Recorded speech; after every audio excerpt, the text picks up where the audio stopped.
but he asked us to have this meeting as it is important to have regular meetings taking place. So I want to welcome you on behalf of our chair, Paul Ganster, but also our co-chair, which is Consul Natalia Figueroa. She's not here, and in her representation, we have Alejandro Sanchez. And if you want to introduce. Hi, everyone. Alejandro Sanchez with the Mexican Consulate. I'm joined by Luisana Gonzalez, who's part of our team. So before we proceed, let me just make sure we don't have simultaneous interpretation, but this group has been in sessions in bilingual mode since its creation. So if you want me, I can repeat everything in Spanish, or just raise your hand. If you don't understand my English, that's also important. I can give you a translation with Zach to the perfect English or to Spanish in my case. The agenda today includes three items: a recapitulation of last year Bike Anywhere and Tijuaneando. Oh no, this year, Bike Anywhere and Tijuaneando in Bici celebration. And we also included a report on the zero emissions freight transition at the California-Baja California border study, and also a report on the border wait times data validation survey and the pilot mobile application. While we are also back to have meetings in person, we still have the remote service. So we have we have several of our members participating in Zoom, so I will remind you the process. For Cobro members, please note that you are not automatically muted by the meeting organizer, us, so you will have to mute and unmute yourself. In addition, when you would like to speak, please turn on your camera or raise your hand by opening your raise your hand, sorry, by opening your participants panel on the Zoom toolbar and clicking raise hand at the bottom. Once I see you or Zach, my colleague, we will recognize you at that time. For members of the public who would like to speak on an item, please also use the raise hand icon in the Zoom toolbar. When you're called, you will be on mute by SANDAG staff. If you are calling on the phone, you may need to enter *6 to unmute yourself. If you are calling into the meeting, please call *9 in your phone, and you will be, if you would like to comment on an item. So with these instructions, let me see if you have any question at this moment. No questions. Now, let's move to the first item on the agenda.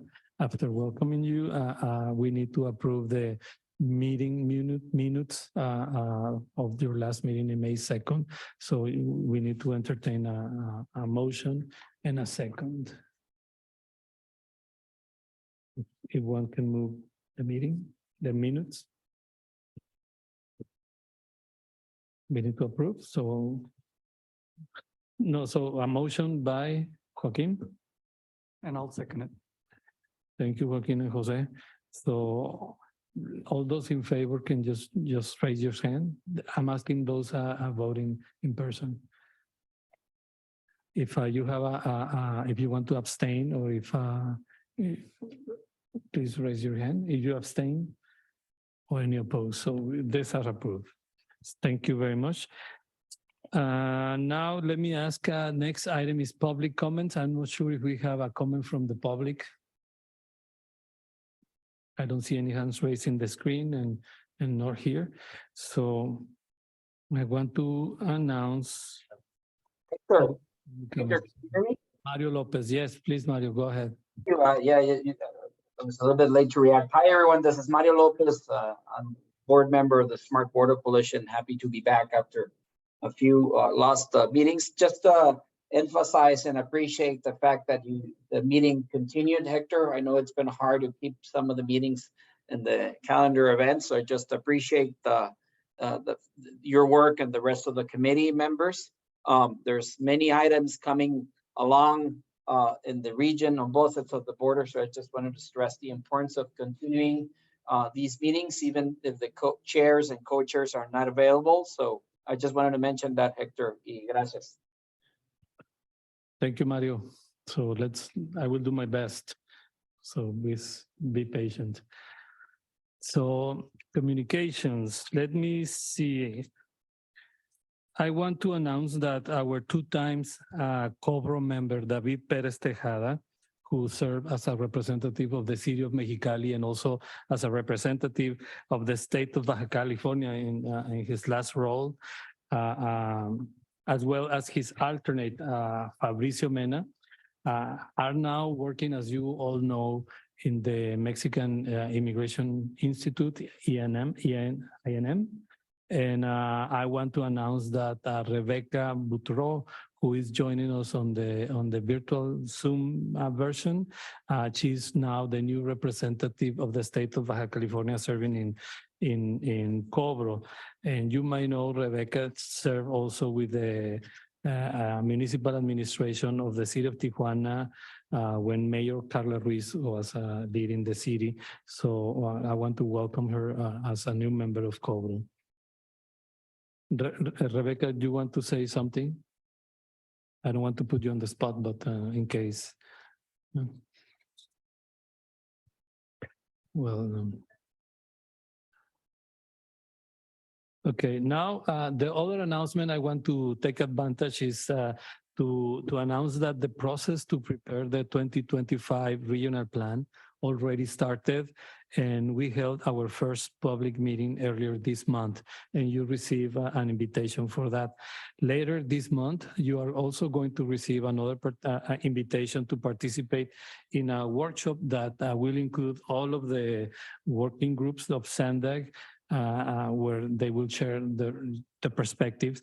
And I want to remind you that this group is in charge of providing binational input for the preparation of the regional plan. So please be alert when you receive an email from us. And I hope you can join us in that participate in that meeting. So that's my only announcement. So I want to invite at this moment, this is a tradition that Chair Paul Ganster asked, to invite self-introductions, and if you want to announce any event or comment from your organizations. I don't know if you have any announcement. So we are quiet today. Yeah. And I want to double check that our friends from the Zoom version would like to make any announcement. There is one. Rebecca, please. Rebecca, I will promote you to panelist, but you need to accept. Or I will allow you to talk, whatever. Hi, how are you? I'm sorry, I couldn't log in. But you're on.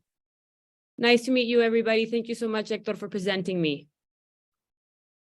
You're welcome, and we look forward to have regular meetings with you and with the state of Baja California. Give our regards to Secretary Curjono. Absolutely. Thank you so much. Excellent. Any comment from the public?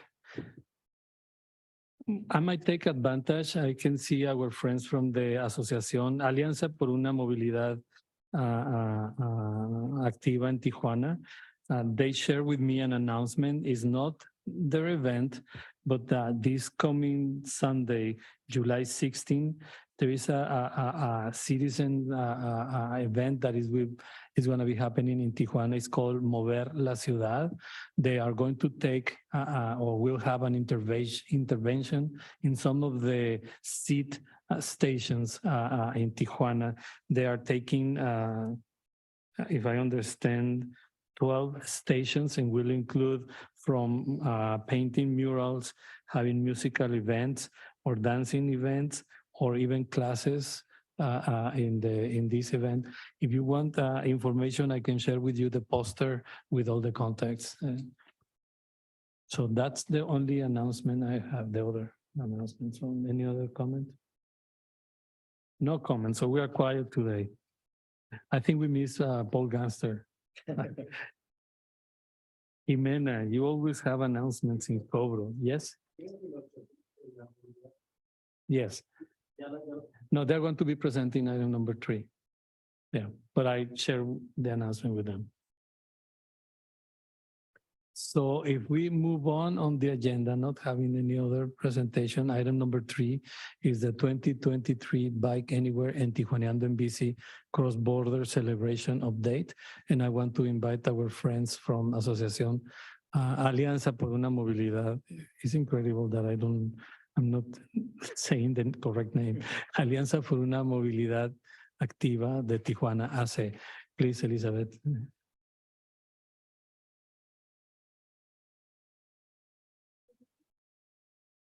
We are bilingual, so you can try any. Okay, is this better? Yes. Ok, entonces como que desde el año 2011, como quizás ya conozcan, hemos realizado un evento que empata con el ahora Bike Anywhere, que en su momento fue el día de ir al trabajo en bici. A mí se llama Tijuaneando en bici. Ha consistido en diferentes tipos de actividades, desde foros públicos a rodadas en bici. En este año coordinamos con la Escuela Libre de Arquitectura para realizar una intervención en una estación, la Terminal Centro del Sistema Integrado de Transporte de Tijuana. Y quizás en un momento voy a invitar a Rodolfo Argote para que nos podría compartir un poco más de lo que Héctor comentó hace poco. En este año se ofreció la opción para las personas que llegarían como en bici a la estación del CIT, si desearían cruzar y llegarían en bici, podrían subir a la unidad del City Express de forma gratuita. También ofrecimos información de un proyecto de infraestructura que se está tramando en el lomo sur de la canalización. Y por último, hicimos una rodada en bici a Palacio Municipal para presentar una carta algunos días después de la presentación de un estudio que se llama Ni una muerte vial. Lo que es Ni una muerte vial es una recopilación de datos sobre fallecimientos por hechos de tránsito que impactan a peatones, usuarios de bici y motociclistas. Y las fuentes de información son notas periodísticas. En Tijuana contamos con 7 vialidades de los más peligrosos en México, entre ellos la Vía Rápida Poniente, la Vía Rápida Oriente, el Corredor 2000 y Roses Magallón. Presentamos una carta solicitando a la autoridad municipal la reinstalación de un organismo que se llama el Comité Municipal para la Prevención de Accidentes, como un grupo de trabajo para ir diagnosticando qué está pasando en esas vialidades que son entre los más peligrosos de México y cómo lo podríamos mejorar. Ya se ha reinstalado el Comupra, pero mucho está atorado en Baja California por el tema de la falta de armonización con la Ley General de Movilidad y Seguridad Vial. Sé que se ha presentado 2 iniciativas que armonicen con el marco normativo a nivel federal. Uno de ellas ya está en manos del jurídico del Ejecutivo del Estado. Y el otro se acaba de presentar, como creo que fue el pasado 22 de mayo. Sin embargo, ya estamos más de 200 días después del plazo establecido por la ley. Y muchas cosas están un poco atorados por la falta de voluntad política de armonizar el marco normativo del estado de Baja California con lo federal. Ahorita voy a pasar al micrófono, invitar a Rodolfo Argote, que él ha estado liderando un proyecto para llamar la atención al estado del Sistema Integrado de Transporte de Tijuana y proporcionar información al público de cómo funciona el sistema y cómo podría ser como una opción más viable de transporte en el municipio. Héctor ya mencionó que va a ser el próximo día, domingo 16 de julio, que se realizarán diferentes intervenciones en 12 de las estaciones del CIT. Rodolfo, ¿deseas acercar al micrófono para compartir? Hola, ¿qué tal a todos? Buenas tardes. ¿En español está bien? ¿Sí? Ok, bueno, pues muchas gracias por invitarnos por tenernos aquí. Pues queremos platicarles un poco de este proyecto y invitarlos. El proyecto inició a través de por una frustración muy grande, ciudadana, por la situación del tráfico en Tijuana. Pero el tráfico nos hizo pensar en cómo es que llegamos a este punto, ¿no? Y no sé, pero seguramente ya conocen, nos empezamos a acordar de varios proyectos, o más bien muchos, proyectos fallidos en cuestión de movilidad y espacio público. Entonces, son proyectos millonarios, ¿no? Muchos de ellos, la mayoría ni siquiera terminan en algo mediocre, o sea, terminan en nada. Entonces, se empezó a formar este colectivo de manera orgánica de arquitectos, artistas, urbanistas, activistas, ¿no? Y la intención de este colectivo es, bueno, primero que nada, manifestar que estamos inconformes, pero lo quisimos hacer de una manera pacífica. Entonces, la protesta es tomar algunas estaciones del CID y usarlos como espacios para exhibición de arte y cultura. Como pueden ver ahí en la lista, se empezaron a sumar escuelas de danza, de comida, un profesor de la UABC de filosofía, colectivos de arte, de moda, músicos. Entonces fue creciendo orgánicamente este colectivo y como mencionaba, la idea es el domingo 16 de julio tener este evento que es como digamos como un festival de arte y cultura, y luego planeamos darle seguimiento a esta protesta, digamos, para que no sea nada más como algo de un día. Queremos a través de este colectivo seguir atendiendo a las reuniones con el Instituto de Participación Ciudadana, y pues sí, tener como un grupo que sobre todo que esté exigiendo, ¿no? Y que esté revisando cómo son los cambios de transición entre gobierno, porque al meternos en esto, pues nos empezamos a dar cuenta que ahí es donde básicamente está el problema, ¿no? En la transición de una administración a la que sigue. Y, y la otra intención que tenemos es promover la cultura de protesta en Tijuana, que no existe, ¿no? Y que creemos que es muy importante. Entonces, pues nada, gracias y ojalá puedan ir el domingo, es este domingo que viene. Y es una protesta pacífica, se convirtió ya como en un evento. De hecho, estamos en pláticas con algunas dependencias de gobierno, ya están enterados, y bueno, nada, es todo. Thank you very much, Elizabeth and Rodolfo. And as you may remember, Rodolfo Argote is a very familiar name in this committee.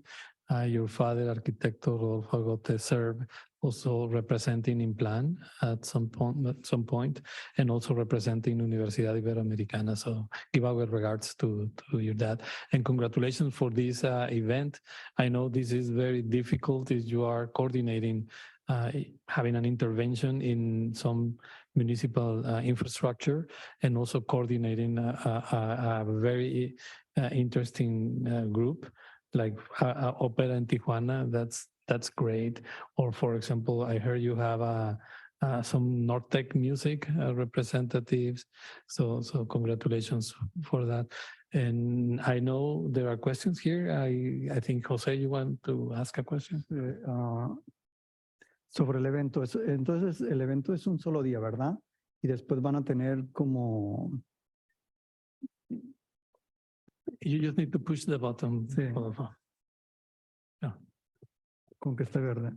El evento es un día y empieza en una estación del CID y después se van yendo a diferentes estaciones. Es la idea. Sí, las estaciones, algunas tienen intervenciones que tienen horario, pero hay otras que todo el día tienen, por ejemplo, la escuela libre van a exhibir proyectos de los alumnos. Y entonces es más una exhibición, a la hora que lleguen pueden ver los proyectos, pero por ejemplo ópera, los de danza, el de música, esos sí tienen un horario que vamos a estar publicando en las redes sociales. Me parece que hoy va a salir esa información. El colectivo se llama Mover la Ciudad. Creo ese @ Mover la Ciudad es el Instagram. Me parece que hay un Facebook también. Después de este evento, ¿qué sigue para el colectivo? Pues de entrada lo que yo sé ahorita es, tenemos la intención de atender a las reuniones mensuales del Instituto de Participación Ciudadana.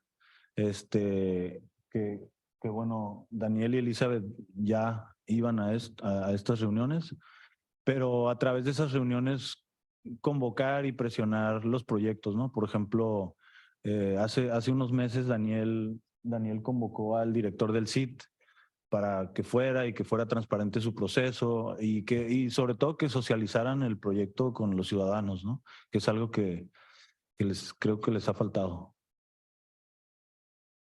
Muchas gracias. Saludamos a Alejandro en la cafetería del Palacio Municipal hoy, también a Obed y ¿todo bien? La interrupción, pero quiero comentarles. En el micrófono, porque 34 aniversario de Tijuana. Daniel, can you come to the microphone? sí, es que la gente de Zoom no te escucha. Perdón. El día de hoy se cumplen 134 años de que Tijuana fue fundada jurídicamente, y nosotros como ciudadanos preguntamos en qué le ayudamos, en qué aportamos. Y por eso es el domingo 16, en el marco de los festejos del aniversario de Tijuana, estamos como ciudadanos convocándolos, y es una logística simultánea. Desde las 12 de mediodía hasta las 6 de la tarde pueden revisar dónde les quede lo que les pueda llamar más la atención y acudir sin costo alguno. Es de autogestión y no nos van a cobrar el permiso. Gracias. And if you want me, I can send you the brochure that is in display. And another question from Joaquín. Buenas tardes y felicidades por la iniciativa. Con tantas estaciones del CIT, no sé cuántas haya sin utilizar. 36. 36. Sí.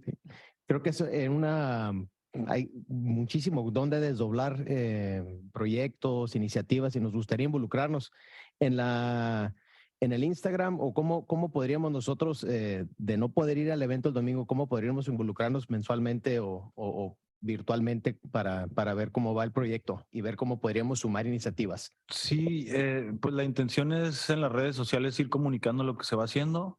Igual podrían mandar mensaje ahí y les contestamos. Y pues también está el observatorio de la Escuela de Cine. Ellos van a documentar todo lo que suceda y tenemos pensado compartir todo este video más adelante, pero por ese lado que comentas me parece muy interesante, y de nuevo gracias por recibirnos acá, porque sí tenemos mucho interés de dar continuidad y de buscar colaboraciones con el lado de San Diego, ¿no? Porque hay otros temas que incluso con Hernando hace poquito, por el tema del WDC, lo hemos platicado, cuestiones como lo del agua, la basura, ¿no? O sea, como que hay temas que queremos,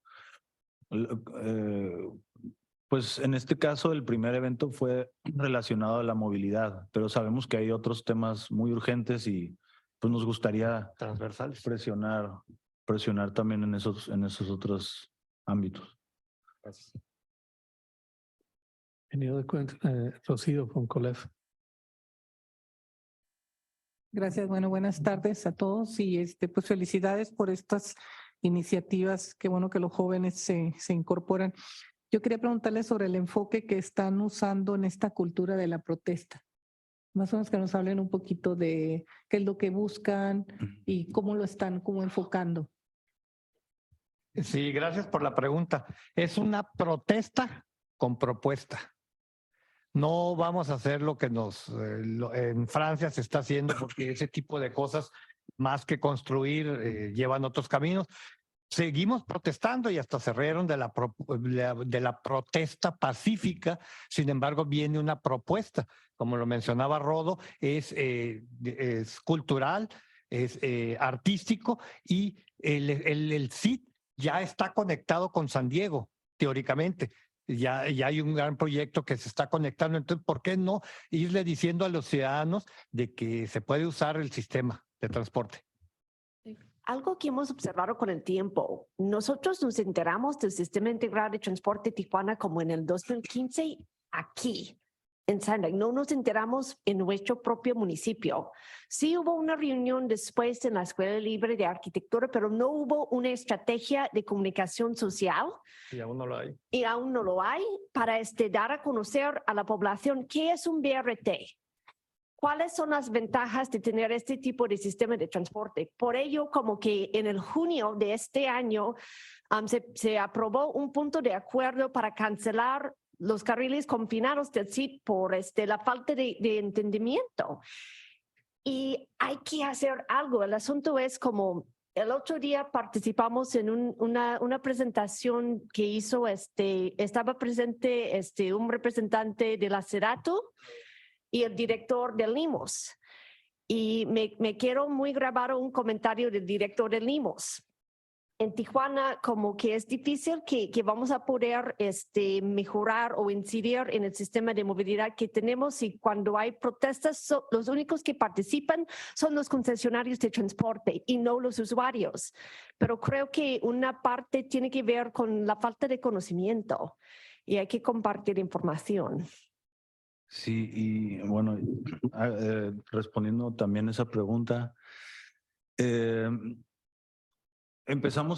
tenemos una lista de más de 15 proyectos, ¿no? Y como les decía, empezamos a ver, o sea, son proyectos millonarios de infraestructura. Por mencionar algunos ahorita, pues como ya vieron el puente del Chaparral, ¿no? Pues, se hizo mal y no se puede usar. Hace unos años, el famoso caso de unas canchas deportivas que pusieron en el canal y que el agua se las llevó. La ciclovía también, hace unos años, tuvieron que demoler una parte. Hubo intentos de un BRT en administraciones anteriores. Tengo entendido que demolieron unas estaciones que se hicieron. Recientemente plantaron unas palmeras sobre la vía rápida, se están muriendo la mayoría.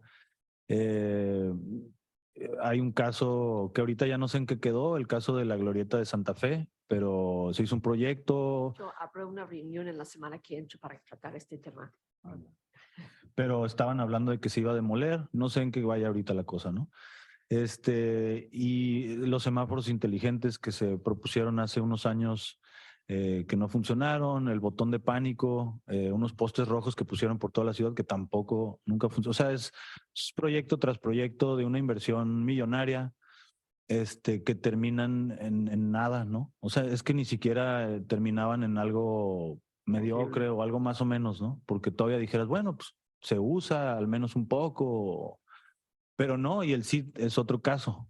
Entonces, el tema de la cultura de protesta es porque yo veo, por ejemplo, mucho, sobre todo aquí en Estados Unidos y en San Diego se escucha mucho que la gente es muy consciente de lo que hacen con su dinero de sus impuestos, ¿no? Y hasta dicen, oye, pues, ¿qué estás haciendo con mis impuestos? Y en Tijuana no está esa conciencia, o sea, todo el mundo paga sus impuestos, bueno, muchos no pagan sus impuestos, pero muchos sí. Y que están haciendo, se está malgastando ese dinero, ¿no? Entonces es promover eso, o sea, hacer que la gente exija, porque al final lo pagamos nosotros en nuestro día a día, en nuestra calidad de vida. O sea, no hay parques, no hay un transporte público decente, no hay ni banquetas, o sea, es ya como una situación muy, entonces, después de tanto tiempo, pues no hemos visto que nadie diga nada, ¿no? O sea, como que todo el mundo, los tijuanenses, nada más se quejan y dicen, y otra vez tal presidente ya robó, hizo no sé qué cosa, y todos como que, qué mala onda. Pero nadie hace nada, ¿no? Entonces, es como hacer que la gente se involucre más. Y pues sí, básicamente eso. Como por ejemplo en la Ciudad de México, o sea, casi cada domingo hay una protesta por cualquier cosa, porque la gente tiene más conocimiento de sus derechos, exigen más, ¿no? Y eso es lo que también queremos promover. Well, before we move to a different item, I want to thank you for reminding us that today is the 134th anniversary of the city of Tijuana, so it's a day to celebrate. And thank you very much for bringing this information to the table. As you know, have you noticed, it raised a lot of interest. And as of next steps, I was thinking that next year is going to be a great coincidence with a big event, a showcase, the 2024 Tijuana San Diego World Design Capital. So if you want to protest, next year will be great. And I want to congratulate because you are taking a positive approach to call for the attention, and you are putting an example of what citizens can do in a proactive way. And I'm sure that it's going to be very welcome. So I hope we can enjoy this coming Sunday. Some of your activities, 12, are going to be a lot, I think. So I'll try to be in some of those next Sunday, but want to congratulate and also to thank you for being proactive. Young people, citizens that are proactive are very much needed and welcome.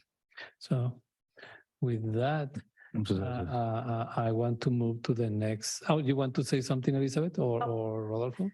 Bueno, sí, Elizabeth me decía que nada más informarles que va a haber dos conferencias, una de un arquitecto de Ciudad de México, Michelle Rochkin, que va a estar también en el Mingue el viernes. Y el domingo va a estar en una de las estaciones, en la de la Escuela Libre. Y a las 12 va a dar la conferencia, ¿correcto? Él va a estar a las 12, sí, en la Escuela Libre. Están otras pláticas por la fotógrafa y artista Ingrid Hernández. Ese es en la estación del Palacio Municipal, que es donde va a estar, en esa estación es donde va a estar el mensaje de protesta.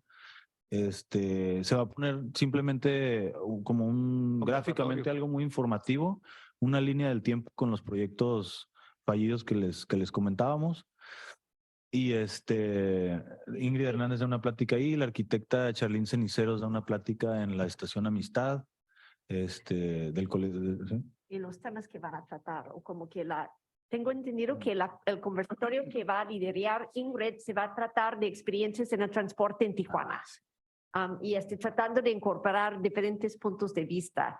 También la conferencia que se va a dar en la estación Amistad se va a tratar de edificios caídos, como que hemos visto muchos edificios históricos en Tijuana que se demuelen o que se pierden por un fuego o algo así, y luego hay otro tipo de construcción. Va a ser interesante los tipos de diálogo que se surgen de estas actividades. Thank you very much. Esperamos no ser tan incendiarios, pero ya los esperamos. Thank you, Daniel, and thank you for the presentation also on Bike Anywhere in Tijuana and BC. The next item is item number 4, is the zero emission freight transition at the California-Baja California border study. And in this item, unfortunately, I need to share that I asked our dear colleague, Andrea Hoff, to present the report until next meeting. I want to share that her dear mother passed away suddenly a few days ago, and it was not, I think, prudent asking her to make a presentation, although she offered to make the presentation remotely, and I better want to convey our condolences for her, and if you want to join me in also having her and her family in our praise. It is very sad to have a dear colleague experiencing this, and of course, I asked her not to present today. So on doing this announcement, I wonder if you have any question regarding. We have colleagues that understand a little bit of this project. This is a study that is very important, was prepared with the participation of some of you. You were interviewed, you were part of the stakeholders that provided input, and it also includes the participation of experts in the area. Jose, you want to say something? Maybe you know this study. I throw you under the bus. I threw me under the bus. On the border wait time data. It's on the zero emissions transition. sure. I don't know. It's a very important study. We are going to come back later, but I asked Andrea not to worry for the presentation. Sure. So one of the things, as you know, the state of California and the region has, we have very stringent goals and policy to transition to zero emission technologies for both passenger vehicles and freight. And one of the things that we were thinking was like, well, there's more and more legislation coming out of Sacramento that we want to transition, like especially freight and medium heavy duty trucks into cleaner technologies like hydrogen trucks and electric trucks. But then in conversation between SANDAG and Caltrans, we're like, well, wait a minute, what's going to happen at the border? Mexico is not there. So what this white paper does is studies and reviews what are going to be the challenges at the border, and also has a set of recommendations on how are we going to meet those challenges. We're going to make the border more sustainable, especially for medium heavy duty trucks. So that's pretty much the summary of the border and of the white paper. Sorry. Thank you. Thank you, Jose. I don't see raised hands, not from the public. So let's move to the next item, is number 5, border wait times data validation survey and the pilot mobile application. I'm very pleased to introduce my colleague, Sam Abruk, who will share information on this item. Check. Thank you, Hector. Good afternoon, everyone. My name is Sam Averick. I'm a public communications officer here at SANDAG. My portfolio primarily supports the South Bay and border-related projects, as well as the Otay Mesa East Port of Entry project. As a metropolitan and regional transportation planning agency, we rely on data to make smart decisions that will improve the movement of people and goods throughout our binational region. We are doing so in a way that helps address some of our country's most pressing issues today, including the environment, social equity, housing, and more. We have some exciting updates that I'm going to share with you, and I hope this is the first of many meetings that I can attend to keep you all engaged in our work.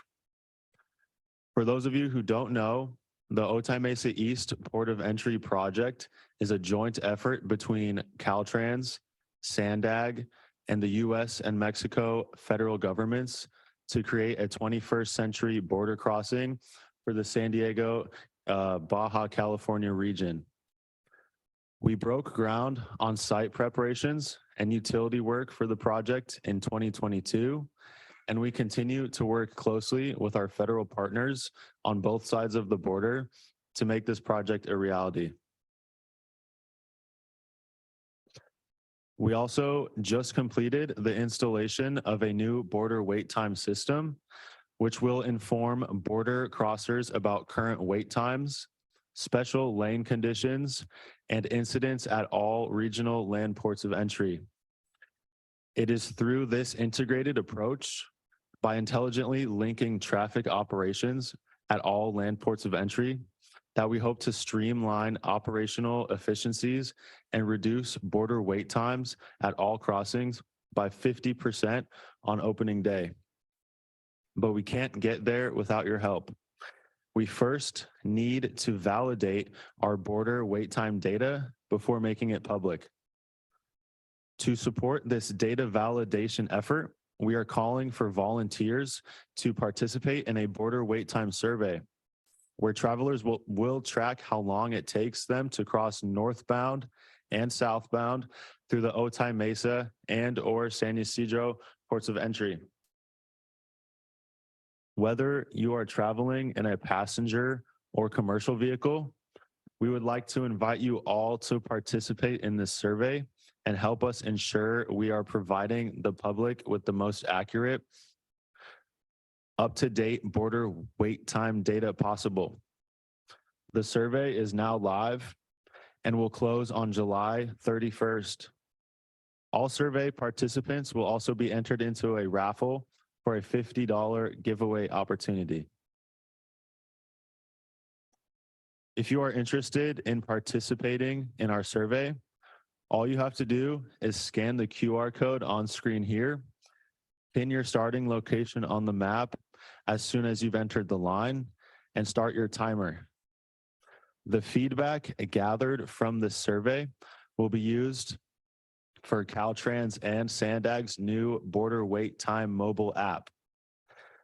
While we don't have a name just yet, and hope maybe you all have ideas for us that you can share, the app will provide real-time updates about your current wait times at the existing Otay Mesa and San Ysidro ports of entry, as well as the future Otay Mesa East port of entry once completed. By having data readily available at your fingertips, you will be able to make an informed decision about your travel route, getting you across the border faster and more efficiently. We hope you all will participate in our survey and will share this information with your networks. If you have any questions, feel free to come find me after the meeting or reach out to me at any point. We are excited to continue sharing project updates with you all and are looking forward to launching a pilot of our new mobile app this fall. Thank you. Thank you, Sam. If I would like to ask a permission to make a parenthesis before asking for questions. If you have questions, I want to make an announcement because our colleagues from the consulate have to leave in 5 minutes. So I wanted to share that for us that we live here in San Diego, we feel that we live like in heaven. You know, every time I travel anywhere, I want to come back here because this is my place, my heaven. But unfortunately, Alejandro is moving to a new heaven, which is located in the state of Connecticut. So I want to thank Alejandro, who has been participating in our committee for several years. I want to say almost 4 years. So I want to wish you all success. Alejandro is leaving. He's going to be in the graduate school of Yale University. So congratulations for that and all success. And I don't know if you want to say something before you leave. I know you have to leave soon. Thank you so much. Yeah, it's impressive the work that gets done here at SANDAG and how engaged each and every one of you are in your respective fields in the environmental issues and the transit issues and the collaboration issues. It really is inspiring. And I think that's something that makes me a very unique candidate for Yale. And writing about that in my application, I'm sure made me stand out and talking about, you know, the great people you meet out here. So best of success moving forward. You guys are in great hands with Hector. Luisana, my colleague, will be stepping into my role. That's why she's out here learning the ropes. But I wish you nothing but success and thank you so much. Congratulations, Alejandro. So I don't know if you have any comment on his departure, or if not, let me move back to our presentation, Sam. Thank you very much for that. 2 items that are very important. We had the opportunity to present this also to the Smart Border Coalition in your meeting last week. So I don't know if you have any question about the report on item number 5. Jose, please. Oh, congratulations, Alejandro. Wish you the best. Hopefully we'll cross paths again. And I really want to encourage everyone to actually take this survey to validate our data. I mean, if you're from the border, you know the story. Like the people don't know. You can see the line, the end of the line, but sometimes you don't even know how long it's going to take. Is it going to take me 30 minutes? That same and that lane could actually be an hour, 2 hours, or 3 hours. It's very unpredictable. And what this system is trying to do is to provide accurate information to the user. So through different technologies like Wi-Fi, we're going to be able to provide northbound and southbound traffic information for the crosses at each port of entry for passenger vehicles and commercial vehicles. So that information is I think it's key for all of us. Has been years in the making to develop this project. So I really encourage you. And now that we're testing the system, we want to validate the data. Please take the survey and help us validate that data. Thank you. Some question. So you said we are validating with the survey the data that we are already collecting for the model, and we have almost ready the application. Do you have an idea when we are going to have this open to everybody? Yeah, so once the survey closes at the end of this month, July 31st, we are hoping to launch the app, the pilot app, to the public in August, in the late fall, August of this year. That's next month. So this is incredible. This is great. And Alejandra? Yeah, I have a few Reina. questions. Yeah. Reina here. Reina. Alejandro, he left. Yeah, he did. Sam, thank you for the presentation. I have a few questions. Is the app going to be in English and Spanish when you do launch it? Sorry if I miss introducing you, Reina. You are our new representative from the City of Imperial Beach, and welcome. That's right. Thank you. Yeah. Yes, absolutely. The app will be in both English and Spanish. Okay. And then you said that you wanted to validate information, whether a person is in a personal vehicle or a commercial vehicle. Are you also looking to collect data for pedestrians crossing the border? At this time, we are just collecting data for passenger and commercial vehicles. We are not looking into foot traffic. Okay. And then just from my knowledge, where are you advertising this app already? Sure. Well, we're not advertising the app right now. What we are doing is advertising the survey itself on SANDAG social media channels, Caltrans social media channels, and other stakeholders in the border region, and using their networks to push this survey out to get it in front of as many eyes as possible, and specifically for the people that are intended to use the survey, which are crossing the border every day. Yeah, specifically, I'm curious if you guys have the survey at the trolleys or any of the buses that connect people from those trolleys in the South Bay into the San Diego region. We do have physical flyers, which have the QR code on them at the Otay Mesa commercial crossing. Okay. But other than that, other than those physical flyers, the only thing we have is digital right now. Yeah, we'd be happy to have some flyers at our city hall as well, and wherever we can pass on those flyers as well, maybe at our local library in Imperial Beach. I think there's a lot of people that go back and forth from Tijuana into our region. So I don't know if you're going to pass around the flyer afterward. I can distribute this presentation, Sam, is correct? Yeah. So I can send this electronic version of the presentation. That'd be great. Thank you. Yes, thank you. Thank you, Mario. I know that you have your hand raised, but let me please have first the in-person. So Joaquin, you have a question. Thank you. Sam, I don't know, is there or will there be a public comment on the actual interface of the app, or do you have any screenshots on how it's going to work, or are you foreseeing public comments on saying it's easy to use, it's hard to use, just on the interface part? No, not for the interface or for the app part, but we are taking public comment on the naming of the app itself. Currently on the survey, you can input, like it says right there on step 2, any name, because we're taking naming suggestions all the way up until the last day of the survey, which is July 31st. Hector, I have some questions, but I'll wait Yeah. for after Mario. No, first in person and then. Okay. Sounds video. good. The mic. One time, okay. I think this is incredible, and I'm glad that SANDAG is taking this on. I'm curious, why is Tecate not included as one of the other ports of entry? I do not have an answer for that question, but I'm happy to look into it for you. Jose, I think does. Sure, I can answer. Actually, the border wait time system is going to be deployed at all ports of entry. Actually, I was in Imperial County. We were talking about this. So, Great. so it's coming in phases. We're facing it. Perfect. So we'll have information for Andrade, Algodones, Mexicali 1, Mexicali 2, in every single port of entry. Great to hear. My other question is, how far into Tijuana do you have your readers, and how far into San Diego?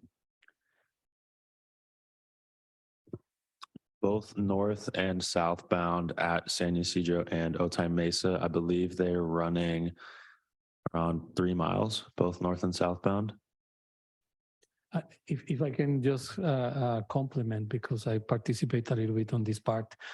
We first install some of the monitors and the line, but after the humanitarian crisis raised in the border, we couldn't reach the end of the queue.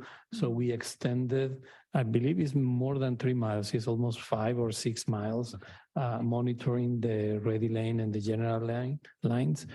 So now we can cover all the wait time on the border. So we have installed monitors covering the whole. Hopefully it's not going to be longer than what it is right now. And the reason I'm asking is, as we're preparing to do an origin destination study for the cross-border trolley project, I would really like to better understand, and maybe we could have, a sit down, kind of the parameters of the study, so that we complement what is being done, and we could come up with, more comprehensive data sets to be able to identify not only wait times, but also where people are coming from and where they're going to. That's valuable information as we're looking at placement of the proposed transit center in Tijuana. The other question is, are you currently working with the CBP One app?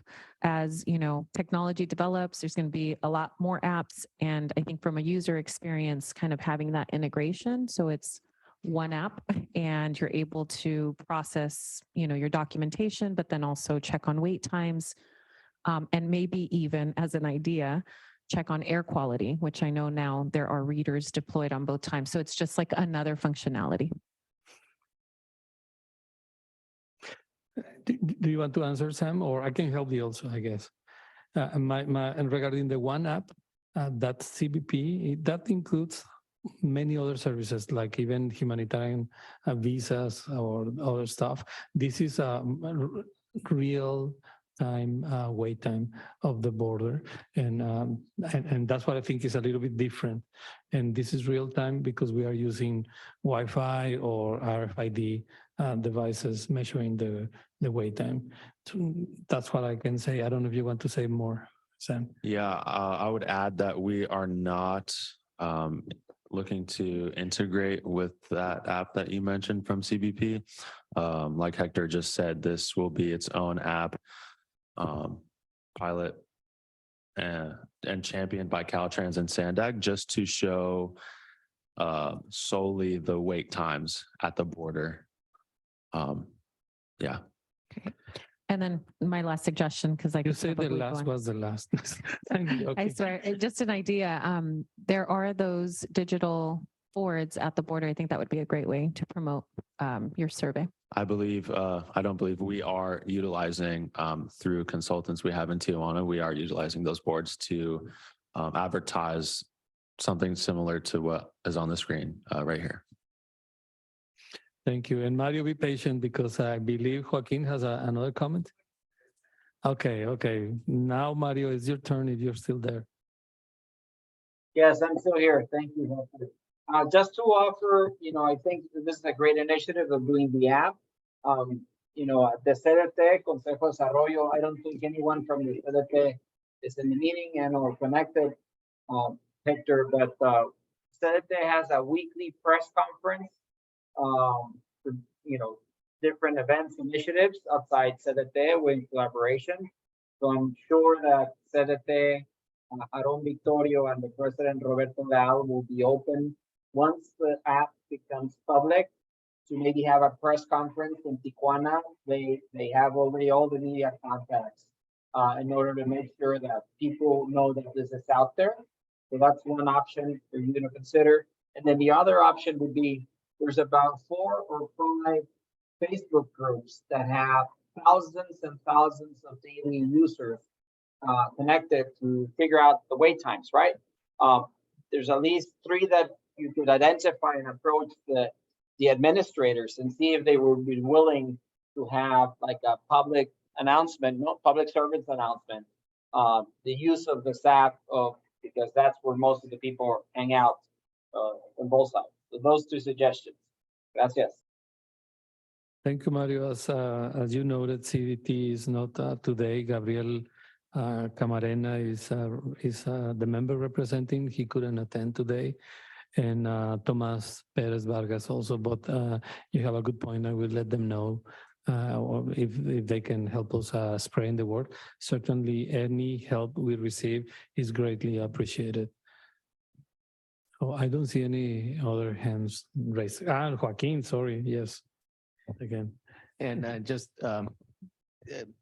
a quick announcement, Hector. I'm having lunch with Aaron tomorrow, Victorio from SANDAG. So if you want me to bring or prepare something, or unless you want to, I don't want to overstep, but I am seeing him tomorrow, and this could be something that we could definitely share. But my question was on the data that's collected on the app, and once it's validated and we see that it's an accurate information that it's throwing out, can that information be shared in any way? And this is Sam, Hector, either way, can that information be shared with like Google and Waze for their eventual border wait time tally on the app? Let's say if you're in downtown Tijuana, you want to go to the let's say Otay Mesa Century Lane or the San Isidro regular lanes.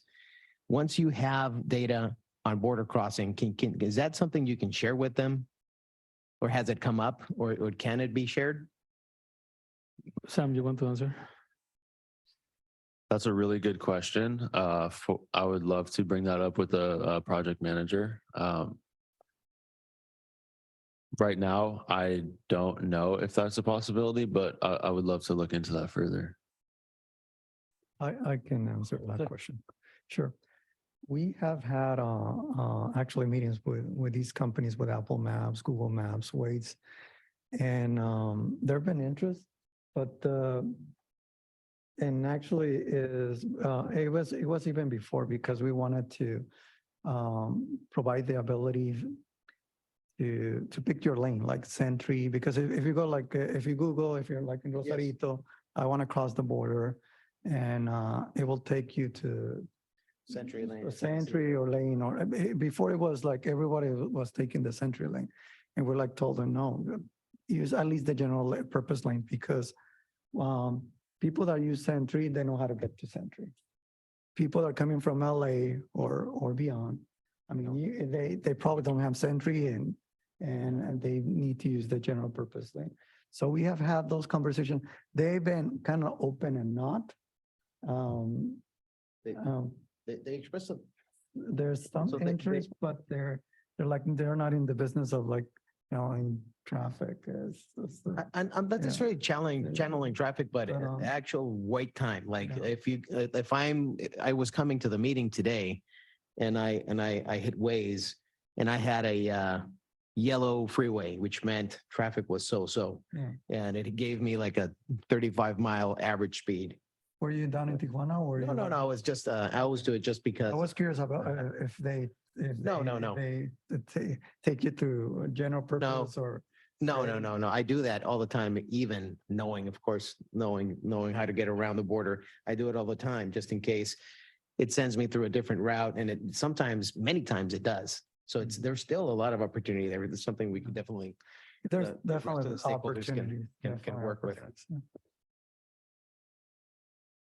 Thank you.